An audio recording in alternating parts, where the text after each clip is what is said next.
fact, I wish to start by saying madlova, or thank you, to the many people and organizations who together brought me here to be before you today.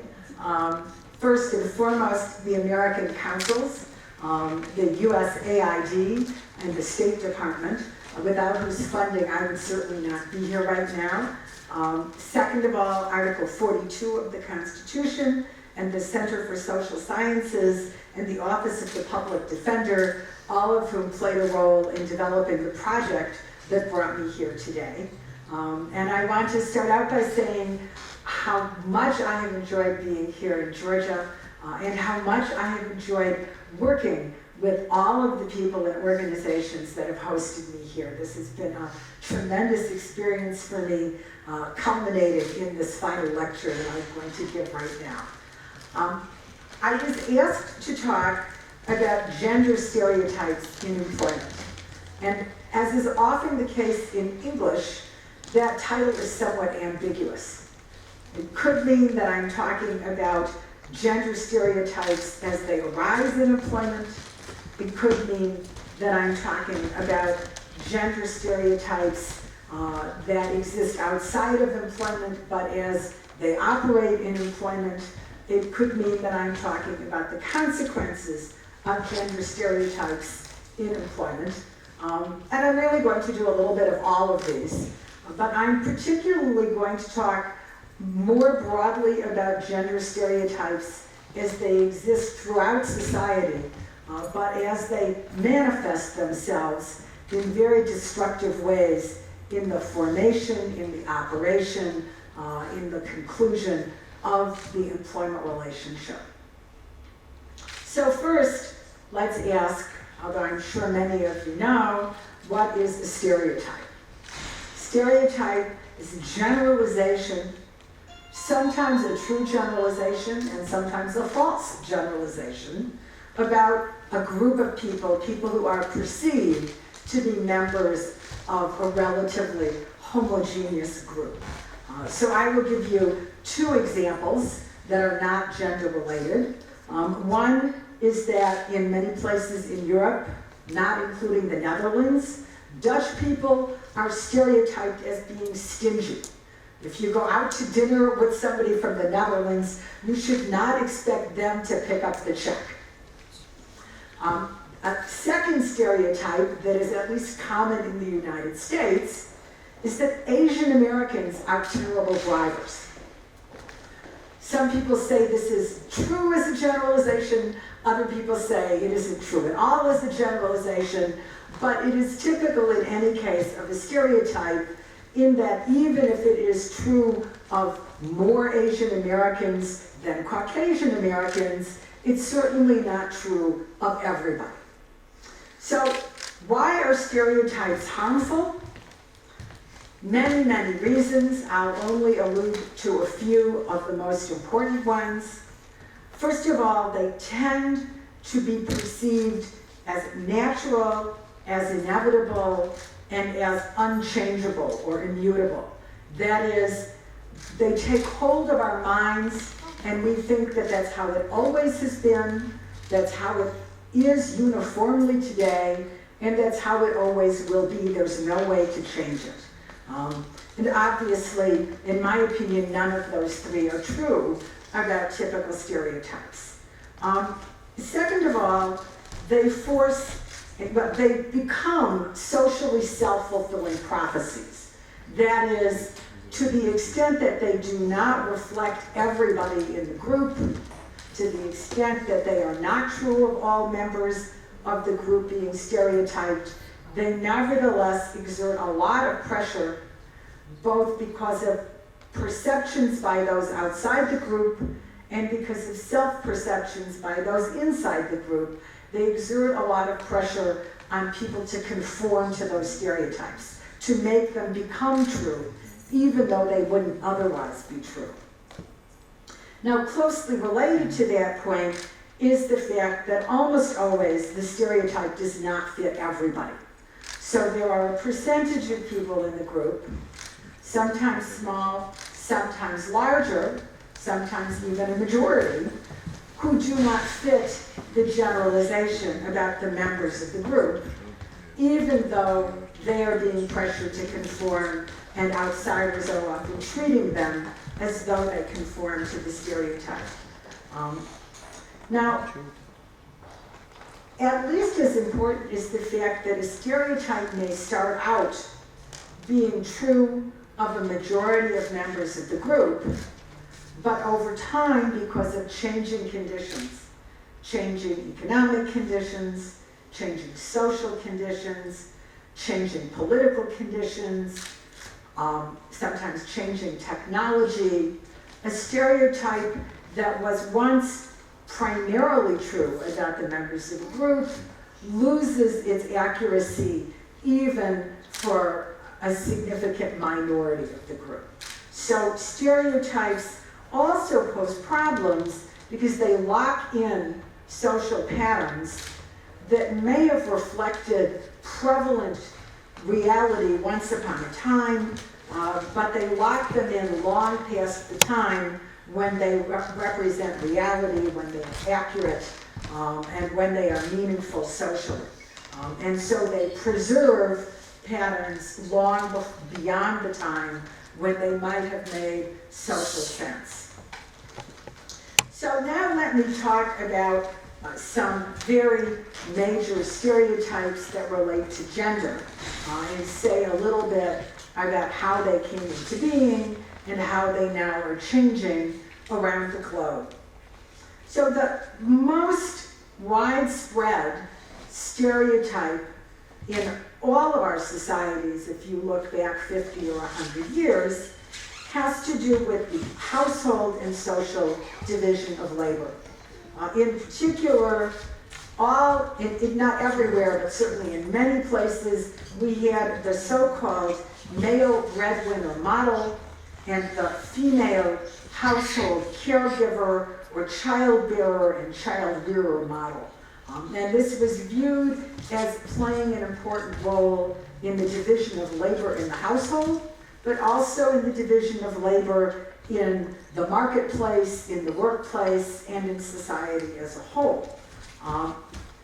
It has never really been accurate, even though it has taken hold of the imaginations of people in many, many cultures. This is certainly not unique to Georgia.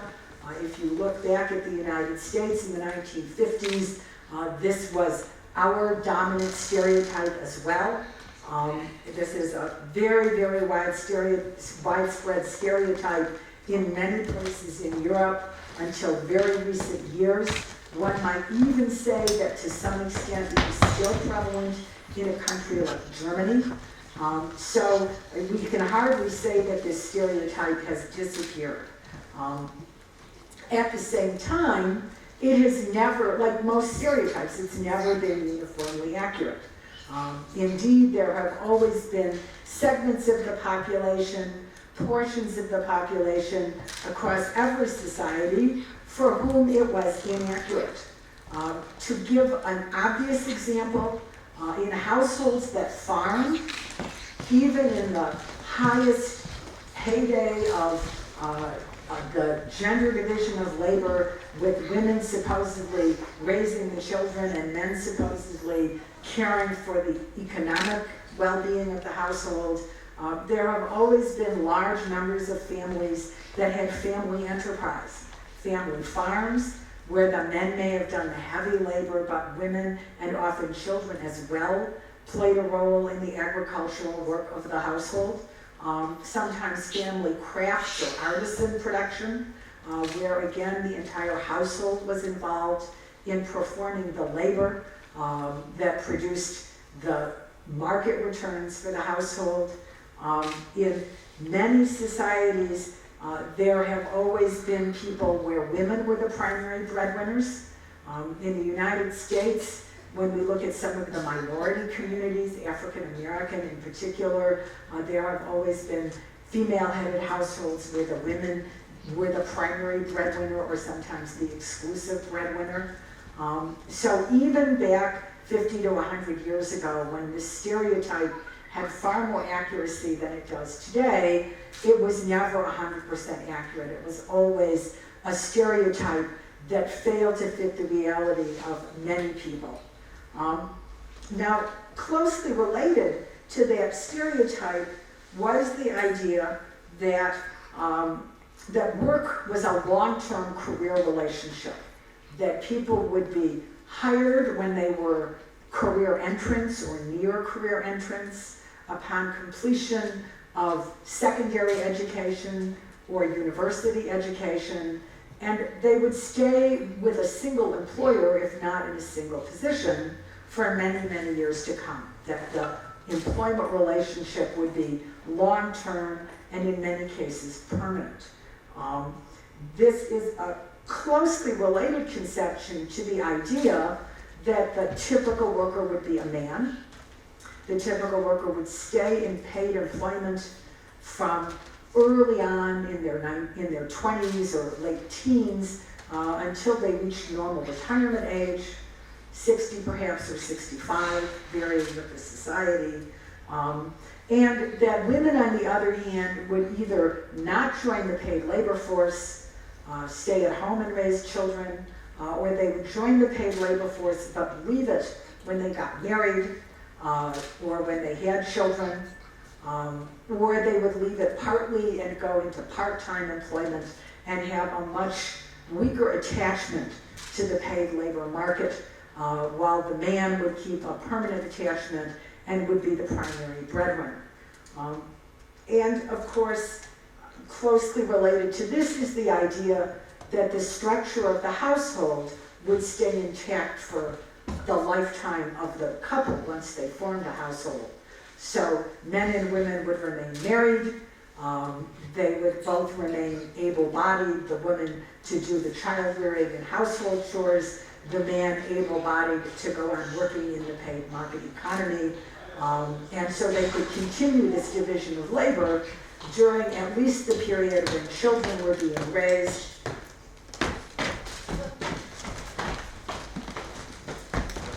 Okay. So they would be able to keep engaging in this division of labor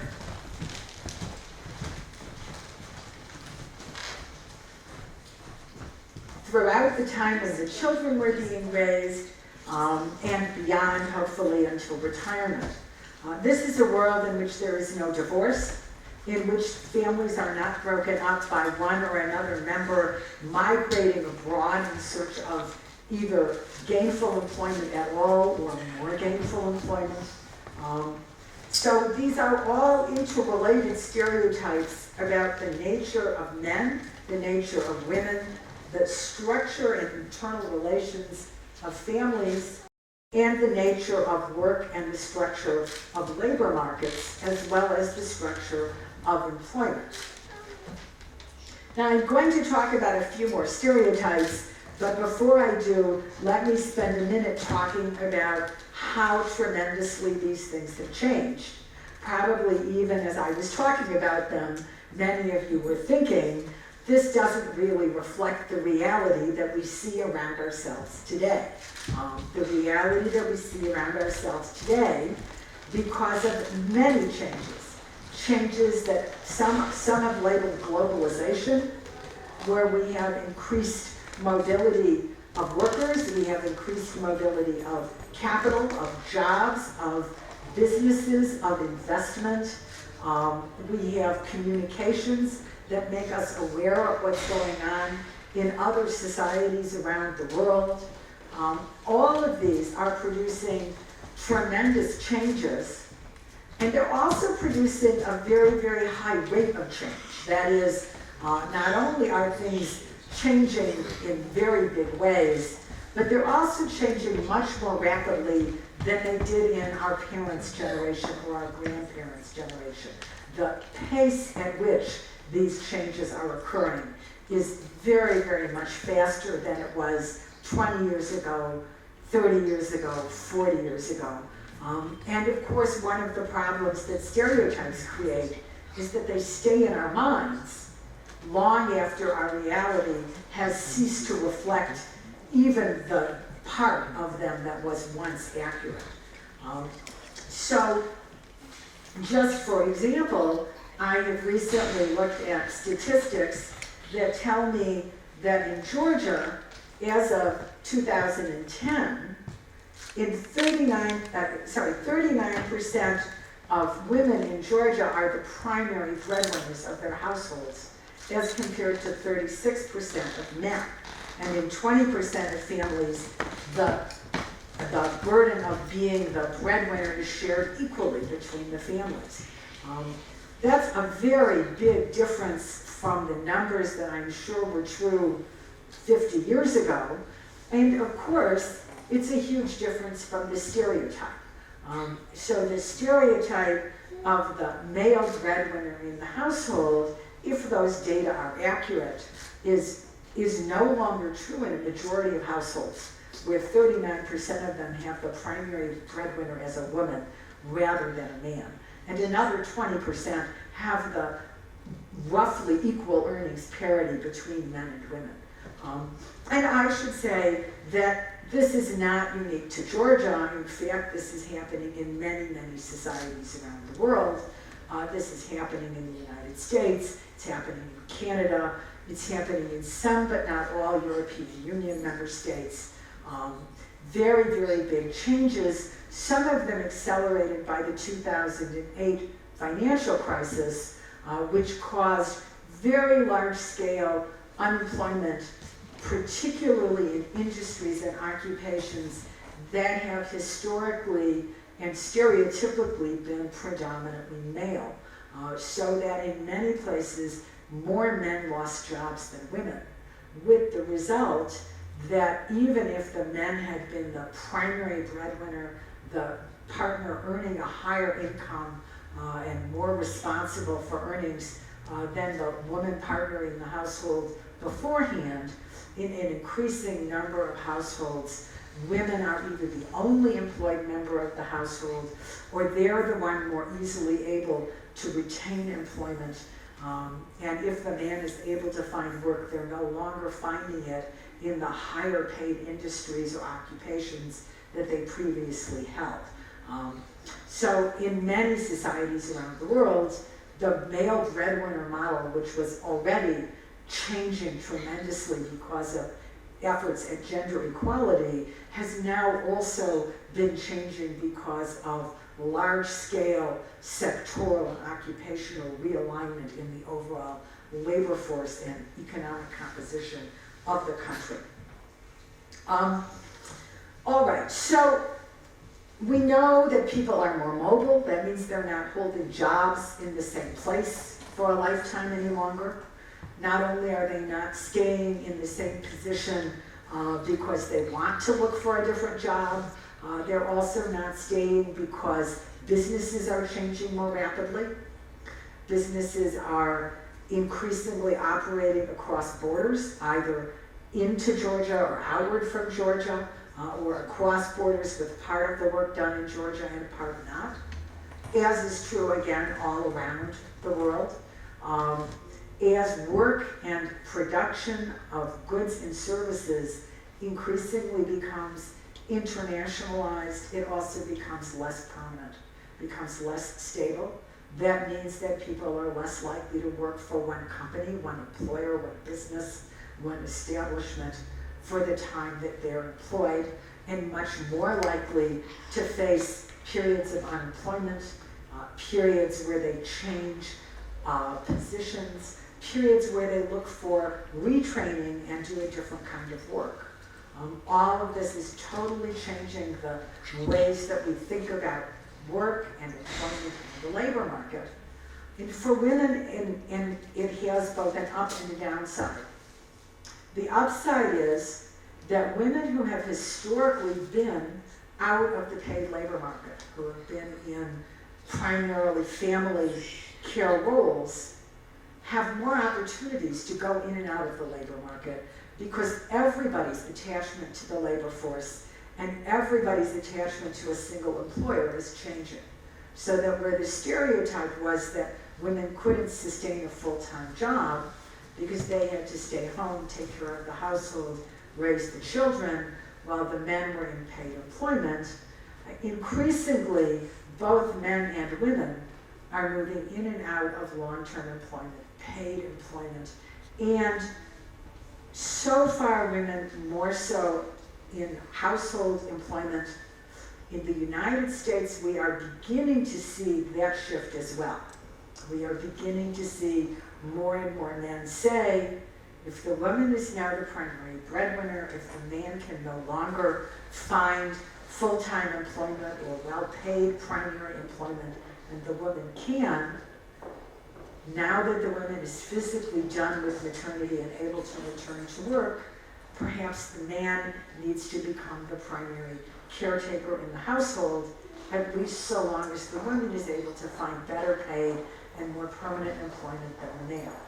And this has lagged the breakdown of labor market stereotypes for women in the United States, but it is a transition that has begun. You can see a gradually increasing percentage of men who have taken on the primary household caretaker and child rearer label. I should say something else with regard to this, and that is that the sequence of change in the United States, and I think also here in Georgia as well, has been the end of stereotypes about women in the labor market, or the decrease in prevalence of those stereotypes, much more rapidly than the reallocation of the household division of labor. There are many studies that are done about gender stereotypes and their role in hindering women's equality in the labor market, in employment, in hiring, in occupation, in promotion, in high-level positions, and so on, that show that women have made tremendous progress, though they have a long way to go, in almost every Western industrialized economy. But the rate at which equality of the division of labor in the household has changed is happening at a much slower pace. We see studies that show that historically men were unwilling to do a lot of the work involved in diapering children, bathing children, dressing children, taking children to nursery or to elementary school, reading to children, doing home education of children. Used to be these were women's jobs, unpaid of course, except in the indirect household situation. It used to be that men, if they did work around the household, did things like mowing the lawn, cutting the grass, trimming the trees. I can see this sounds familiar. The outside the household labor men could do. In fact, these were often men's jobs in the household, but the women had to cook, had to clean, obviously had to do biological requirements like nursing the baby before she was weaned and could feed off of a bottle, if and when that happened. Today, most men do not see this as inappropriate for their gender. Men no longer in the United States, and I think in many Western European countries, see that it is within the range of both genders' household roles to cook. In fact, in the United States, a man who cooks well is a very especially attractive catch, shall we say, in the dating situation. Men no longer think that it's beneath their dignity to cook, to clean, to diaper babies. It is very common for women who are breastfeeding their babies, and I don't know how, I hope you can follow this, to express their milk, which means that you can refrigerate it, and the man will wake up once or twice a night, so the woman doesn't have to wake up every time, and will feed the baby with the milk that has been stored in the refrigerator. So these gender roles have shifted a lot. And in particular, I think there are fewer and fewer jobs in the house that are just jobs for the women. On the other hand, it's also the case in the United States that where the man is still full-time employed outside the household, even if the woman is full-time employed outside the household, all of the time allocation studies show that she does more of the household labor than the man, even if they both are working full-time in very demanding jobs, and even if they're both paid roughly equivalently. She will, in particular, end up doing a lot more of the household cleaning and organizational work. Where men make strides toward gender equality, they will do close to 50%, close to their share of taking care of the children, interestingly enough. But this is still a huge forward move in breaking down gender stereotypes. And the younger the couple, the more equal the allocation of labor in the household, the more equal the expectation about earnings outside the household, the more likely that the woman will be fully invested in her career and it will not be regarded as secondary to the man's. This is not uniform. There are different places. Culture has different attitudes. There are some very conservative parts of the United States, particularly religiously conservative parts, where there are different attitudes.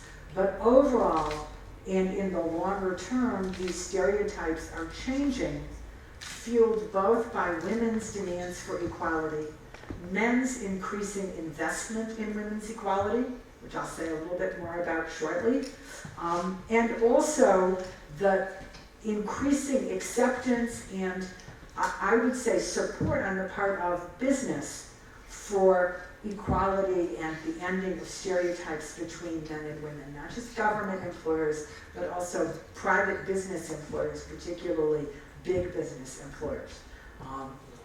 So having said that, let me talk a little bit about some particular stereotypes and then their harmful consequences and ways that we might move forward. So it used to be thought that men should have preference for jobs if there were high unemployment, if there were more people unemployed, and therefore we need to allocate the ability to find full-time employment or gainful employment, high-paid employment, should be allocated to the men on the theory that they're the primary breadwinners. This was prevalent in the United States in the 1940s and 50s, and then with the advent of gender equality laws in the 60s and 70s, it has gradually disappeared. There are probably zero employers who would openly advocate for a policy today, I think not only in the United States, but in most countries of the European Union, of reserving jobs for men. And that's because it would be illegal, and they would be inviting liability in a lawsuit, but also because it would be viewed as socially unacceptable.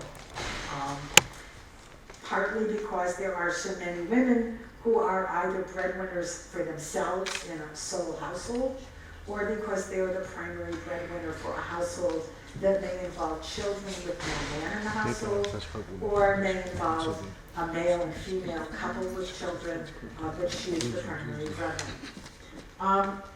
Another very common stereotype that used to prevail was that men are better workers than women. Either they're harder workers, or they have better physical strength and stamina, or they have greater intellectual abilities, or they are more rational, whereas women are more vulnerable to their emotional side. All of these have been very strong stereotypes in the United States and Western European countries at various points in time. And I would say that they are dying, if not dead, for the most part.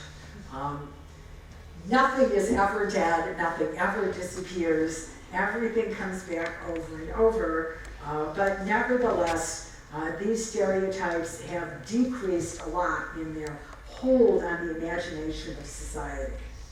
The physical strength stereotype is a largely true stereotype. It is a good example of a stereotype that is true of a population as a whole, but it's not true of every member of the population. So there are small men, there are weak men, there are men who, for various reasons, even if they're not disabled, just have never achieved very great physical strength and musculature. And of course, there are some women who work out, who become weightlifters, who become Olympic athletes, who become star tennis players. I don't know how many of you watch Serena Williams. I am sure that she is stronger than a lot of American men. So for every stereotype, even that has some truth to it, there are exceptions that might be 1% or 2% or 5% of the population. And so even as to a stereotype like physical strength, it is possible to individually test people to see if they can do the physical demands of work. And equality law and the ending of gender stereotyping says we shouldn't just say that if one of the tasks involved in a job is lifting a 30-kilo sack of grain 10 times a day, if one of the physically necessary tasks there is to do that, we shouldn't just say, oh, we should only hire men. We should say we should only hire people who can do that job successfully. And more of them will be men than women, but women who are physically able to do that job shouldn't be precluded from doing it because there is a stereotype that might be accurate about the majority of women and the majority of men, but is far from true about everybody. The second point I want to make about physical strength is that it's not the same thing as stamina. And what most of the studies show is that although men are able to do bursts of strength on average better than women, women have more stamina than men on average.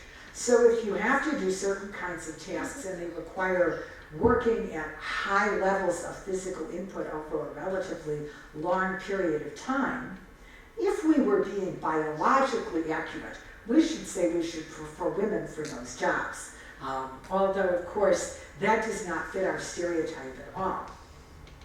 But the third and most important thing to say is that jobs that require physical strength or stamina are disappearing. They're just disappearing. In another generation or two, those jobs will virtually all be mechanized, roboticized, automated. They will be done by machines. We will not see people doing physical heavy labor as a part of a repetitive piece of their work. How do I know that? Well, one of the ways I know it is that I used to work in the automobile industry.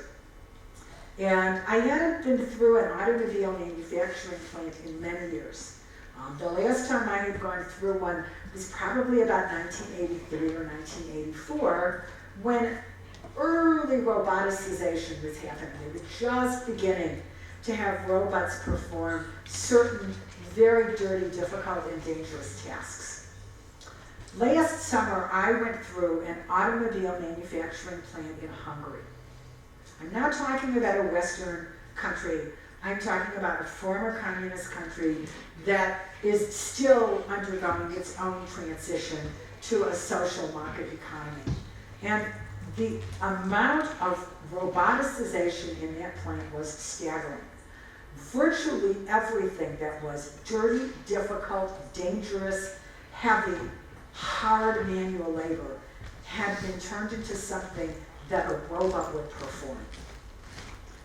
The only part of the work that was still primarily people was the assembly line, where you had to have a lot of precision labor to install glove boxes, armrests, the steering wheel. You had to turn screws. You had to do and it could differ from one car to the next based on what the individual requirements of the consumer were. And the prediction is that even much of that in the next 10 years will become automated or done by robots. So the future is one where fewer and fewer jobs are going to require physical strength or stamina. So the one biologically accurate advantage where the stereotype is true, even if not accurate for every individual, is the one that's disappearing the fastest in the global economy. Now, what about the intellectual abilities or relative education level, or the idea that men are rational and women are emotional? Most of those are proven to be false. And one of the easiest ways that you can tell that is that these are usually characterized, like stereotypes are, as being true not just of Georgian men and Georgian women, but of being true of men and women generally, of being an innate difference between women and men. So all you have to do is look around the world to see that women, like men, are doing a huge range of jobs, of occupations, and doing them really well. There are women now who are heading up Fortune 500 multinational corporations. There are women who are the chief executive officer or the chief leader of major countries around the world. Look at Angela Merkel. There are women who are running for the President of the United States. We will see whether they get elected, but there is nobody who does not think that Hillary Clinton is a serious candidate for office. And whether she wins or loses, she's certainly being taken as seriously as a candidate for high political office as any man ever has been. There are women who have been as successful as men in a huge range of occupations where we traditionally think the ability to execute and perform under stress is really crucial. Let me give you the most obvious example that we just don't think about. Women are surgeons, women are doctors making medical decisions in very, very life-threatening situations in many countries around the world. In fact, medicine, which when I was young was a stereotypically male profession in the United States, is now at least as female or more. It's at least as much women as men in the profession. And there are many, many women surgeons, including women who are surgeons in the American military services, so that they're performing surgery in or near battlefields under the most difficult, stressful, time-sensitive situations possible. And that's just one example of the ways in which we can see, proven if we look around the world, that women are at least as able to do difficult decision-making, high stress, intellectual, emotional, or rationality-demanding activities as men. Now, there also has been a series of stereotypes about jobs that women do better than men, that women are supposed to be uniquely capable of doing. It used to be the case in the United States that manufacturing work that involved fine details, very close craftsmanship, were often allocated to women, where other work in a manufacturing factory was allocated to men. And the theory was that women had little fingers, so they could handle the detailed work better than men. Now, of course, nowadays a lot of that work is being done by robots anyway, but as there have been major reductions in force and cutbacks in factories, a lot of jobs that used to be stereotyped for women and men are now being performed by whatever factory worker has enough time and service with the employer to have priority to keep the job. And so the result of cutbacks in force has also been to eliminate a lot of traditional gender stereotyping in terms of who performs which work in an appliance manufacturing plant, an automobile manufacturing plant, and so on. So just as women used to be excluded from stereotypically male jobs, men increasingly are no longer excluded from jobs that have been stereotypically female. Another closely related stereotype is that women are caretakers, nurturers, emotionally supportive. There was a long time in the United States where the great majority of people who were registered nurses or other healthcare personnel, not the doctors, that was more prestigious, but the nurses were overwhelmingly female. Today, many men are retraining to go into nursing. Men who have technical backgrounds in fields where their jobs are being eliminated, men who have engineering backgrounds, computer science backgrounds, a lot of men who served in the military in Iraq and Afghanistan, who did nursing-like occupations under battlefield conditions, have come back to the United States and are in special programs to retrain them so they can qualify as registered nurses to be caregivers in hospitals. And so a profession that at one point was 90 or 95% women, I think now is probably more like 80% women, 20% men. And there's much closer to gender balance, and it's no longer being stereotyped as a women's profession. It's now a profession that both genders can perform. I don't have time to give too many more examples. I'll just give a few. It used to be thought that men were implicitly, by necessity, better sources of authority, of leadership, more trustworthy. In the United States, there was a time on television, broadcast news, where virtually all of the journalists were men, and the ones who were the anchors or the leaders of the news were entirely men.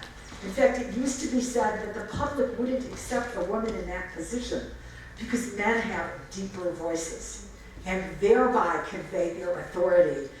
And so it was crucial to the major television networks that they have men as their broadcast journalists and not women. And again, this is an area where today, I wouldn't say that it is 50%, that there are many women who are the lead news readers or the anchor persons on local as well as network and cable television news shows, and the journalism profession itself, which when I was a university student was overwhelmingly men, and I almost went into journalism at one point. Today is another profession where there are many very, very prominent and successful women journalists. So finally, let me talk about the stereotype of men as head of household decision maker. Men as head of household decision maker used to be very widely internalized in the United States. It included ideas of men as breadwinner. In fact, you really can't separate it out from that because part of the way that the power was allocated in the household was that the man was either the sole earner of the labor market income or the primary or full-time earner of a labor market income. And so that gave the man a lot of power in the household, apart from stereotypes and cultural traditions. But also the cultural traditions played a very, very important role. With apologies to those of you who heard me say this before, when I was a child in the 1950s, my father insisted that my mother not go on in her occupation as a public school teacher in an elementary school. This is a product of stereotypes. He said, I can be the primary breadwinner. I earn a good enough income so that you don't need to work. And if you do work, it will reflect badly on my earnings ability as the breadwinner for our household. And because she didn't want to have a big rift within the family, a big dispute within the household, even though at that point it had reached the 1960s and both my sister and I would have been old enough to take care of ourselves after school, she decided not to go back to teaching, which was a profession she'd been in before she married my father, and one that she really wanted to be in again. So that gives you a sense of the I'm sure that doesn't sound strange to many of you in this room. I'm sure you've heard exactly this story many times before. I think today there are very, very few men in the United States who would make a statement like that for a host of reasons. First of all, they can't afford to.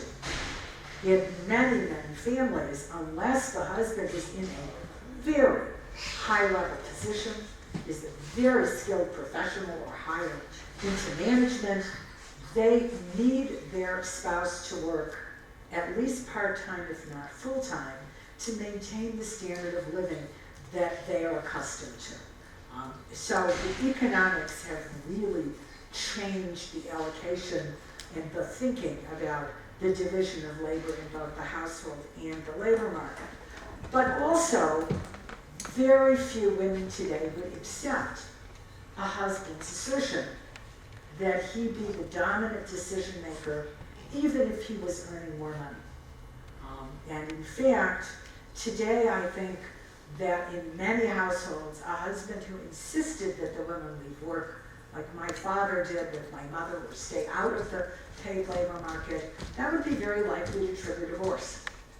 And so in fact, the situation of gender equality and stereotypes has altered because the expectations of both the women and the men have changed dramatically, and what is acceptable between the two partners and what is acceptable for the society around them over the last 20 or 30 years has changed tremendously.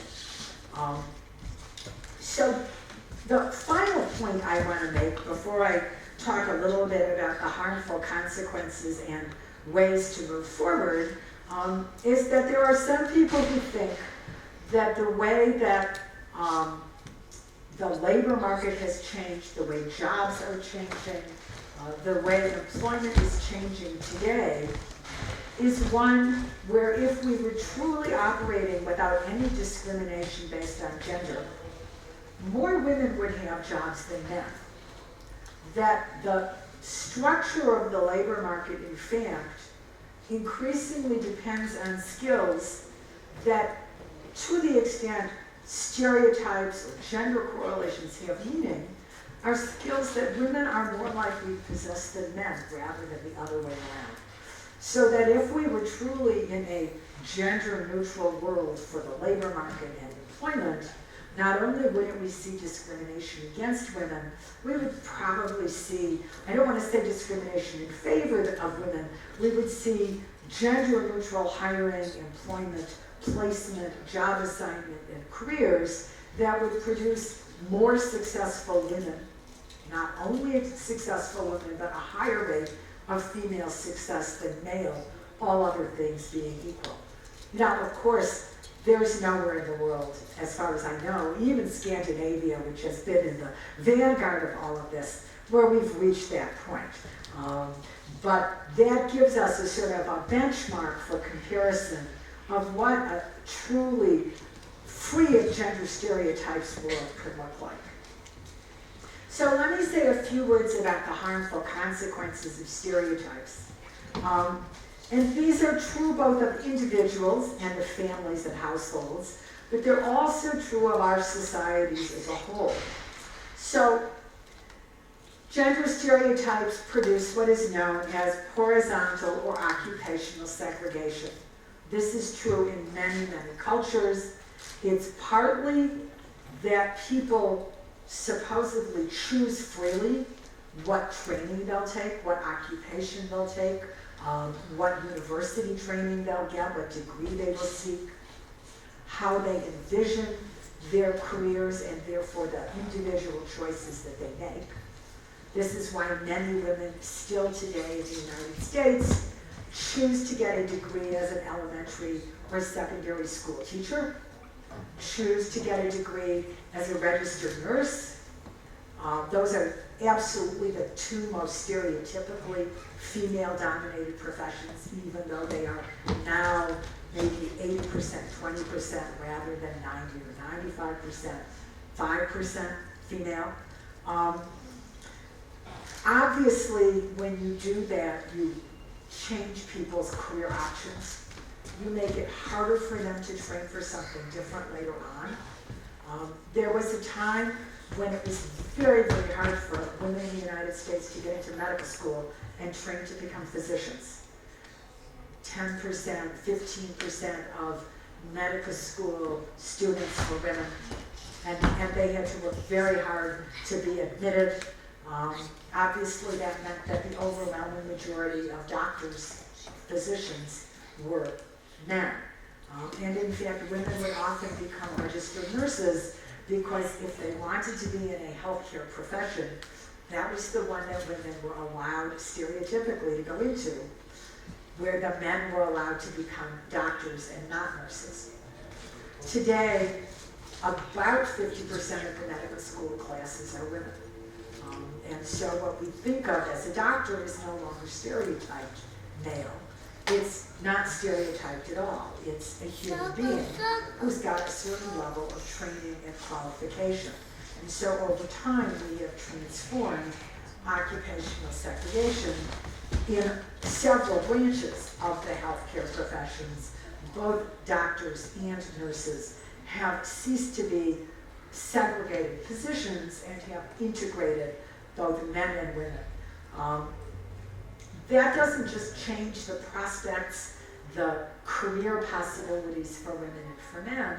It changes the overall societal expectations, the overall ability of society to make the best use out of the abilities of its people. In the long run, eliminating so-called horizontal or occupational segregation, segregation into different industries and occupations of people based on stereotypes, is something that advances the ability of the society to develop, to be productive economically, to increase your gross domestic product, to be more successful in international competition, to have a better standard of living for everybody. Secondly, a harmful consequence is vertical occupational segregation, or what we often call the glass ceiling. This is particularly clear if you think women can't be leaders, can't be executives at the highest level, can't be executives at the middle level. And once again, this cheats people of their ability to fulfill themselves. It cheats people of their ability to make the most of their talents individually, but it also cheats the society as a whole. It means that the best and most capable members of your society won't be thought of as able to do high-level jobs, won't be given the opportunity to do high-level positions, won't be able to be the Minister of Defense. I understand Georgia just nominated a woman to be your Minister of Defense today, which I have to say is the antithesis of gender stereotyping, and so potentially a great gender stereotype breaker. Related to this is the segregation of women in what I'll call the contingent and informal economy. So men are much more likely to be in full-time, permanent employment relationships. Women are much more likely to be in part-time work, short-term work, temporary work, work without a contract, work as independent contractors, work that's off the books and under the table, all of these being forms of employment that have lower pay, less security, typically zero career prospects. And so again, these are very damaging consequences of these stereotypes.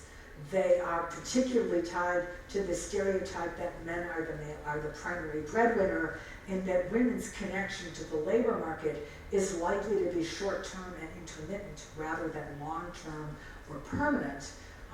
But they produce not only tremendous inequalities for women, they disadvantage households where women are now bearing either equal or primary breadwinner status, and they greatly affect the overall economy, the overall productivity of the labor force, the overall productivity of businesses in Georgia, the overall quality of living and standard of living of society.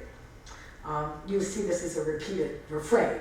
What seems to be individual and personal to women is also individual and personal to the household, which means men as well as women, and it's individual and it's collective in its impact on society as a whole.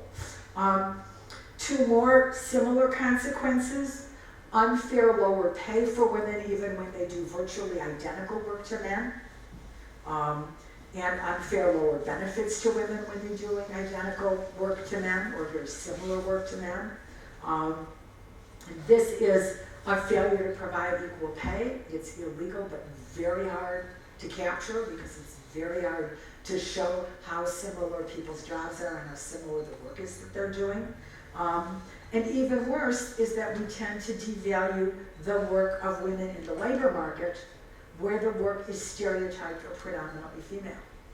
So because we don't think of women as equal in economic value to men because of these stereotypes, if a job has been identified by gender, if the job is occupationally segregated and stereotyped as female, the tendency is also to value it less and pay it less.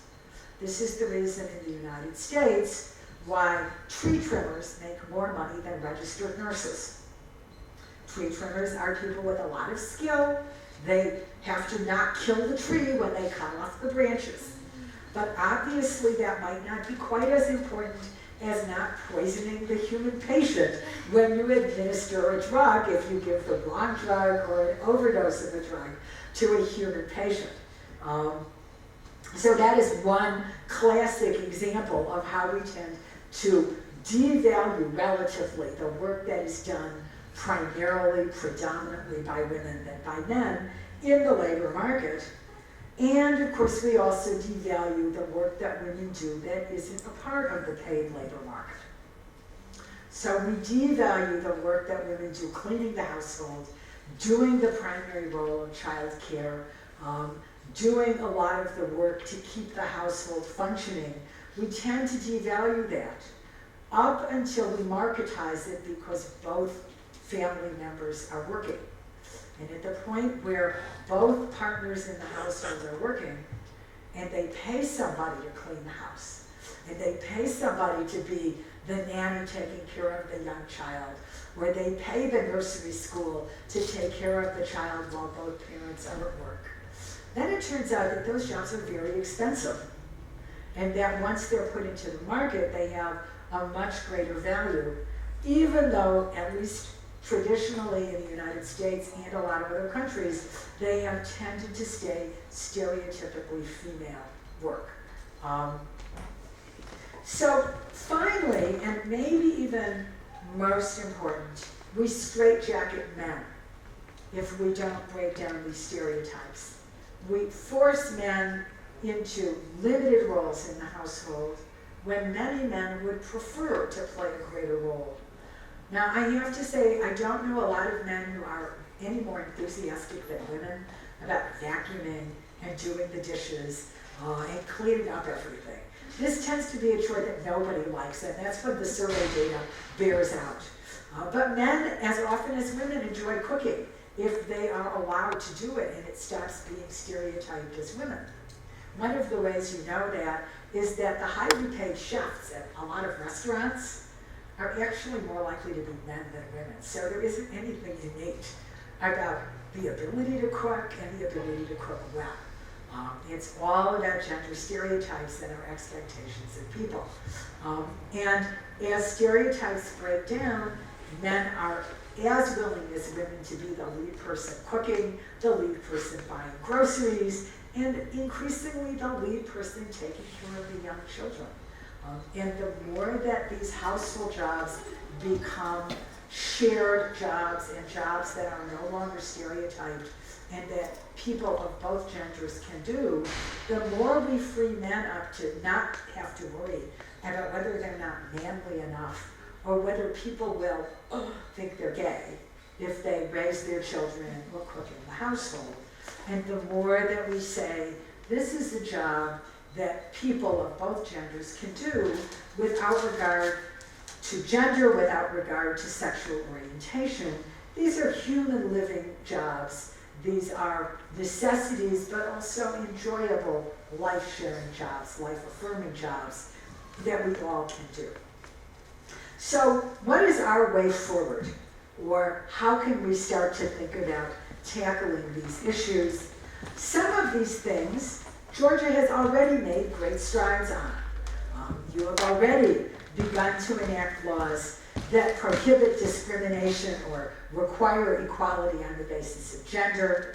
Both your general gender equality statute and provisions in your labor code and in your equality law all move toward a labor market and an employment relationship that is less based on stereotypes revolving around gender. I don't say there's not more room to go. That's certainly true in the United States, in Canada, in Western and Eastern Europe as well. We all need to move forward and enhance our legislation, but certainly major steps are being made. Second thing to do is to work harder to implement the laws that are already there. I think that's an area where a great deal of progress could be made that is just barely beginning here. And then in the United States, we've done a lot of work on, but we still have a long way to go on as well. And I think this is true around Western and Eastern Europe equally. That is, we need more government implementation, we need more government enforcement, we need more NGO enforcement, we need more individuals to be comfortable and empowered to enforce their legal rights. We need more collective action in support of workers of both genders, taking action to illustrate, vindicate, exemplify these laws in ways that break down gender stereotyping. And I'm sure that we'll see that in the future. I can see that interest in addressing and moving forward on gender stereotyping is growing, is increasing, as it is in many, many countries around the world. So that's a very, very important piece of social change. It's important partly because of my next point, which is to make the public more aware of gender equality and of the many reasons to tackle and work to eliminate gender stereotyping. The fact that there are laws helps people perceive something as being right and proper.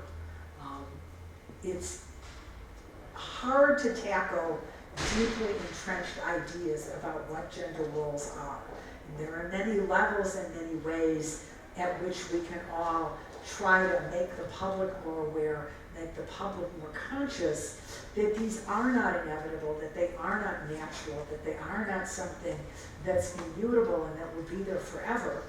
One of the ways to do that is to say, look, there are many societies around the world where this is changing, not just industrialized Western societies, Latin American societies that are developing, Asian societies that are developing, African societies that are developing, changes happening at different paces in different places around the world.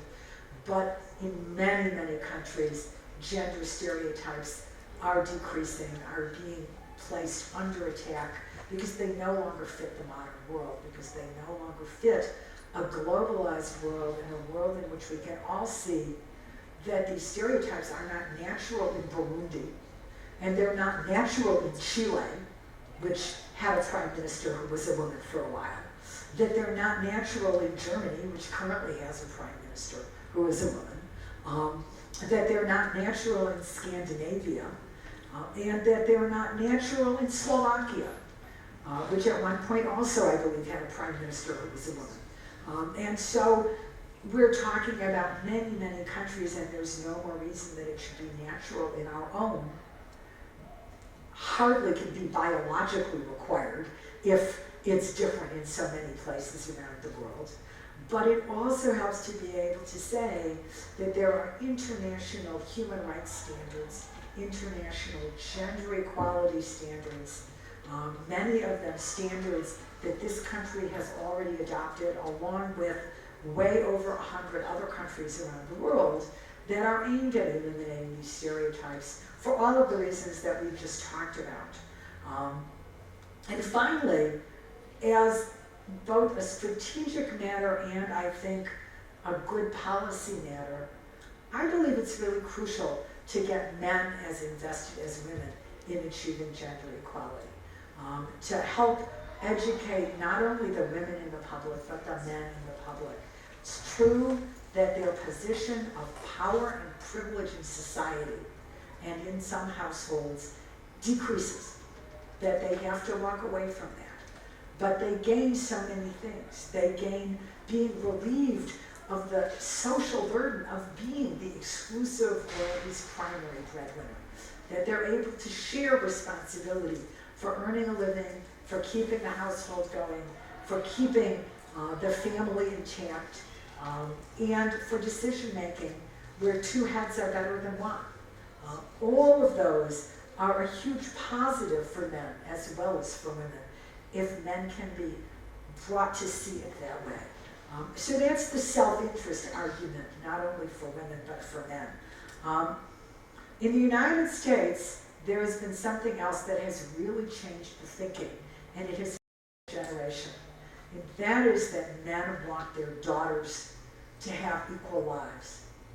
Many men do not have sons, or their older child is a daughter, or their more capable child is a daughter. This was the case in my family. And once men have daughters, they become very invested in ending stereotypes and moving toward gender equality because they see that this is the opportunity for a different future for their child. And once it's their child, and it's their gender-neutral child, because it's the only one they have or the more capable one they have, then gender equality becomes a part of their agenda too. Now there are also many men who love their wives and for whom opening opportunities, sharing equality, ending frustration and unfair treatment for their wife before they have children or regardless of their children becomes a major factor in making them personally invested in ending stereotypes and moving toward gender equality for women as well as men. And so there are three different fronts to try and move forward on, in addition to helping women free their minds of the stereotypes that we all have grown up with and embedded and have to free ourselves from. To me, that's the way forward. And so I'll stop here and hopefully we'll have time for questions and discussion.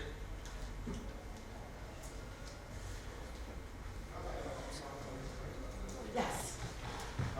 Thank you. I have one question about your goal, which is gender equality.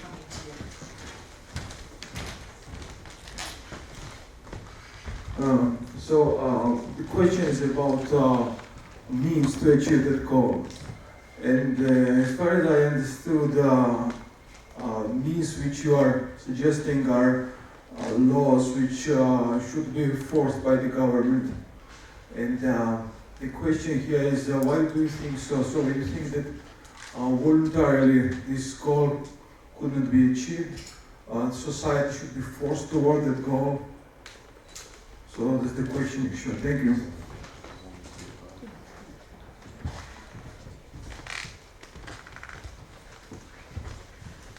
So I'm not sure I would say society is ever forced. Or we might say society and the government make a democratic decision.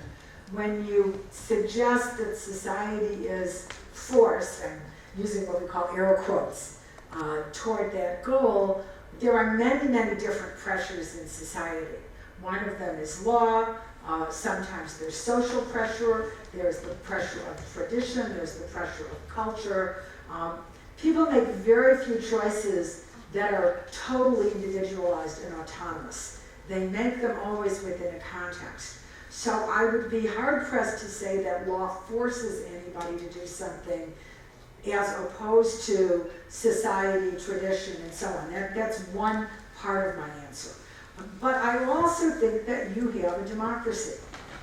It's one thing to have, I will say this, I'm so tempted to mention rulers in states where we might not think of them as having true democratic input, and they might just put forward an edict autonomously, but I'll leave them unmentioned.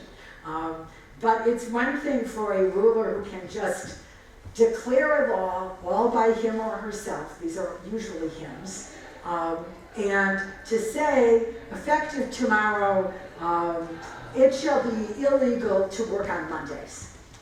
And making up a, obviously, somewhat irrational law that has no foundation in society or culture. It's one thing for a government to say that. It's another thing for a government that's been elected by the people to make a judgment about how the society as a whole should operate. Now, I don't want to say that the law will all by itself make change. In fact, it's obvious that it won't, because where there is a significant portion of society that's not in harmony with the law, it takes quite a while before a law is fully implemented. And that has been true of gender equality laws almost everywhere. They have been adopted in the United States, in Canada, in Western Europe, actually in most of Latin America as well. But the pace at which they've been implemented and the rate at which they've been implemented has varied. And part of the reason for that, in my view, is that the law can help create social change and change in traditions, of which stereotypes are a very important part, but it can't do that on its own. It requires mobilization from below, public education from below, not just from above. It requires that NGOs do a lot of work at public education. It may require that women organize, that trade unions organize, that they try to affect changes in thinking across a broad range of society, and that the law will foster, will facilitate, will collaborate with the changes that these other means produce. I don't think there's any question that the law alone can't make the change. On the other hand, if what your question is why should the law regulate this at all? Why shouldn't we let people do what they individually want to do? Sort of a neoliberal, the market should decide everything, then I have some different answers. The first of which is that the market has been proven to fail at breaking down what are basically anti-market traditional structures. So gender stereotypes, like many stereotypes, operate contrary to what neoclassical economics says is how the market should work. That is, it operates to impair the best allocation of labor resources, the most qualified and capable allocation, and the most efficient allocation. And there's much too much that's been written about that, but we certainly can't base our reasoning on the idea that we should leave it to the market, and the labor market in particular. And that is really the reason, in my view, why many, many international instruments, the Convention on Elimination of Discrimination Against Women, the ILO, International Labor Organization, major conventions, the Universal Declaration of Human Rights, the International Covenant on Civil and Political Rights, the International Covenant on Economic, Social, and Cultural Rights, this is just to name the most prominent of them, all have gender equality obligations in them. And that is true both of capitalist, communist, and I'll call them hybrid or social market economy societies alike. They have all embraced this because this is an area where the market alone does not succeed. And on the other hand, what's happened in the Western countries at least is that once gender equality begins to break down stereotypes, the market does a lot of the work of moving forward with the project of breaking down the stereotypes, because employers realize that it's advantageous to them to have the best qualified and most capable worker, regardless of gender, doing the work. Yes? Thank you so much for this lecture. My name is Tamara. I'm an associate professor at the University School of Law. And it's a great privilege to have you here. So since you brought up this recent nomination for the position of the Minister of Defense of Georgia, I would also love to add one more example. Recently, Georgian Parliament elected the first ever female Chief Justice of the Supreme Court of Georgia. And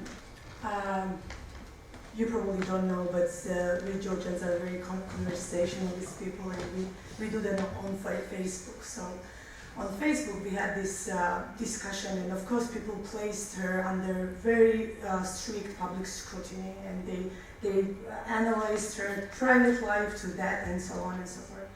But one of the commentators was saying absolutely seriously that, and I'm quoting him, you know what I think? The head of the Supreme Court of Georgia should be a good-looking man, and I really mean it, good-looking man. So this is Georgia in 2015, and it really sounds like 1950 in the United States, but it's 2015. And if you ask me, I cannot really wait for another 50 or 60 years to have gender equality in my country. And I really think that time for gender equality or justice or human rights is always now, is always right now. And we started public discussion about these gender quotas in the parliament or in local self-government government in Georgia, because we have only 12% of women in parliament, and only in this acting government, in this acting cabinet, we only have 3 female ministers out of 20, including prime minister. So it's really, really horrible figures, I would say. And when we talk about gender quotas and this so-called affirmative action, people are scared to that. They think that that's a positive discrimination, that is something, this will be privilege that is not fair to men and so on. And they think that it's kind of artificial intervention, and if we want to achieve gender equality, we should achieve that naturally. We should not need these artificial measures. But what do you think? If you were in Georgia now in 2015, and if it looked like 1950 in the United States, what would you do? Thank you. Well, I can actually tell you what I did do at the time. We marched in the streets. If this were my country, I would get as many people who are in the room right now and everybody else I knew and connect through Facebook or whatever. And we would organize groups, and we would be organized to do 2 different things. The first would be to do a lot of public mobilization. When I talked about pressure from below, mobilizing women and as many men as can be brought to understand that this is their interest as well, is a way to change the views of society. And I have to say that when we started, which for me was in the, I'd say, mid to late 1960s and early 1970s, we never thought we would achieve the degree of change that we have. So on the one hand, we wanted it now. I mean, we could have marched with a slogan, what do we want? Gender equality, when do we want it? Now. That would be a very typical slogan. And of course that's appropriate, because there isn't any justification for unfair and unequal treatment of women today. So I don't like saying be patient. At the same time, I also think it takes society a while to absorb change. And that the absorption of change is not linear, is not direct. It has ups and downs, it has hills and valleys. There may even be times where it goes backward before it goes forward again. And the reason that some kinds of patients have to exist is that you have to be ready to say, oh, we moved forward these 3 inches, but now a new government has taken office and we're going backward an inch. So you have to be ready to go forward again. You have to be ready to pick yourself up and push to go forward again. I'm sure you all know the story that Moses had to wander in the desert for 40 years in order really to kill off all the people who escaped from slavery in the land of Egypt before they could enter the promised land, right? Everybody has this in their biblical education. So there are lots of people who think that it will take a certain amount of generational change throughout Eastern Europe and the former Soviet states for people to be born into a greater, I don't really mean born, but to have escaped with a greater degree of intellectual freedom and to be freer of many of the different things, not just gender, but many of the traditions and stereotypes and ways of thinking that they grew up with under state socialism. I don't know how much I believe that. I do a lot of work in Hungary, and I've seen some people there really change a lot relatively quickly, and other people where you say, all right, the ones who are 20 and 30 have a very different mental outlook than the ones who started their careers in the communist period and who are products of communist secondary and higher education. So I think that's a form of stereotyping also that I don't want to engage in, but I do think that over time there will be more and more change, partly because more and more Georgians are going to work abroad, are going to live abroad, are going to have education abroad, and perhaps, and this is not as clear to me, there will be more and more people from other countries who come to Georgia to live and work. That, I think, depends a lot on the association of being with the European Union and the future of this country. But I already see how many of your people in their late teens and 20s to early 30s are taking part of their education in the West. Those people will come back with different attitudes. And what will be, and they will become, many of them, the opinion leaders of another generation.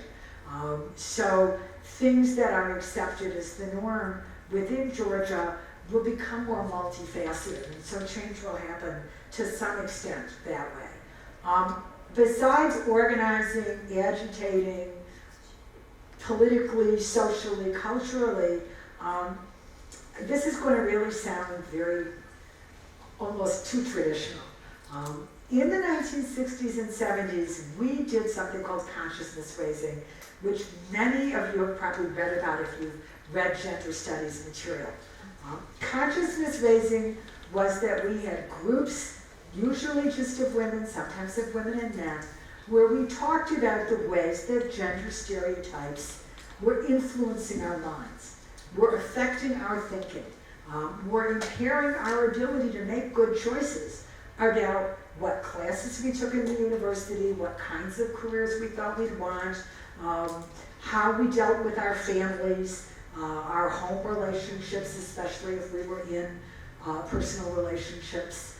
And this was a lot, first of all, it was a great support group, because if we were encountering discrimination, which by then most of us already were, we had our friends in our consciousness raising group to support us and say, yes, you're right in thinking they're treating you unfairly.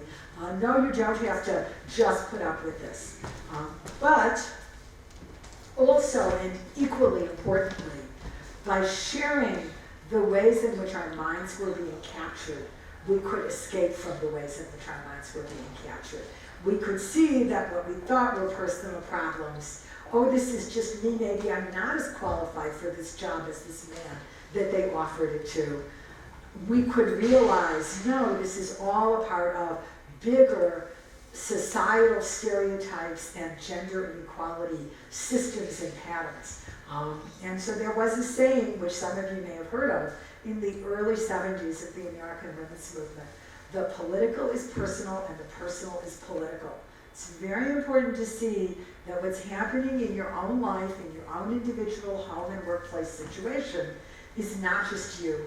It's a part of these bigger systems of gender stereotyping and cultural differentiation and inequality. And at the same time, what you're doing politically is also very personal. You have a stake in this in your own personal lives. And so that how you do that is going to depend on your own lives and your own cultures. You're in a different place in historical time and in the global economy than I was in the 1970s in the United States. But you should think about the ways that you can adapt some of these techniques and methods of shared support and mobilization to your own situations. So I think, should we end there? Because I think we're just about out of time. I'd like to again say madlova to all of you. It's my very great pleasure to be here with you.